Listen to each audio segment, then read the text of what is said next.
जी अस्सलाम वालेकुम वरहमतुल्लाहि वबरकातुह। एक थोड़ा परेशानी वाली ख़बर थी, अल्हम्दुलिल्लाह अब नहीं है।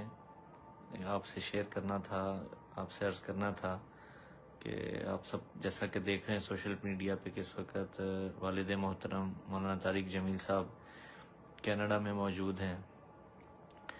तो आज पाकिस्तान के वक्त के मुताबिक दोपहर 1 बजे और रात के कनाडा के वक्त के मुताबिक रात के 3 बजे उनको दिल की तकलीफ़ हुई है, हार्ट का इशू हुआ और थोड़ा चेस्ट में उनके दर्द हुआ, सीने में दर्द हुआ।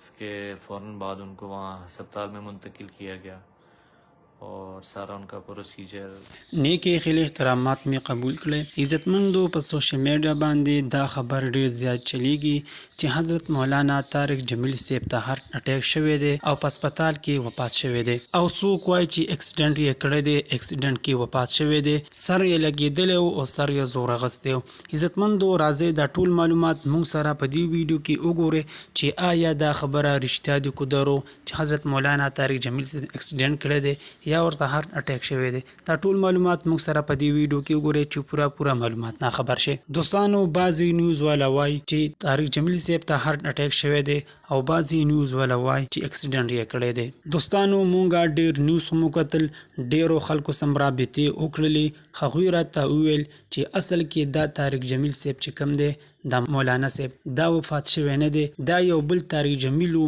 هغه وفات شوی دی. مولانا طارق جمیل صاحب خپله هم بیان ورکړی دی چې ما پسې خلکه پروپیګنډې کوي چې زه وفات شوی یم. دوستانو دا وی پیک نیوز چلیږي، دینه اجتناب وکړئ. مولانا طارق جمیل صاحب ته د مخکې نه هم د زړه تکلیف و، دې ځل ورته بیا د زړه تکلیف راغلی او هسپتال ته یې وړی و. زوی هم خپله هم بیان ورکړو چې زما پلار جان ته هیڅ تکلیف نشته دی، بعضې خلک وایي چې وفات شوی دی، وفات شوی نه دی. د باندې هر کال د زړه دوره راځي، دته د زړه تکلیف دی. دې ځل ورله ښه پراپر علاج رانیولی دی. تاسو ورته دعا کوئ چې الله تعالی ولا شفای کامله عاجله ورکړي. طارق جمیل صاحب خپله هم بیان ورکړی دی چې دا پیک نیوز چلیږي او زما د مرګ خبر ډیر لرې پورې تللی دی، دا پیک نیوز دی او دینه اجتناب وکړئ. اصل کې دا بل طارق جمیل و، هغه وفات شوی دی.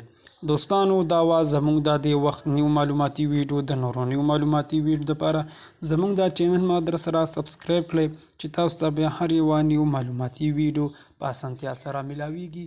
والسلام.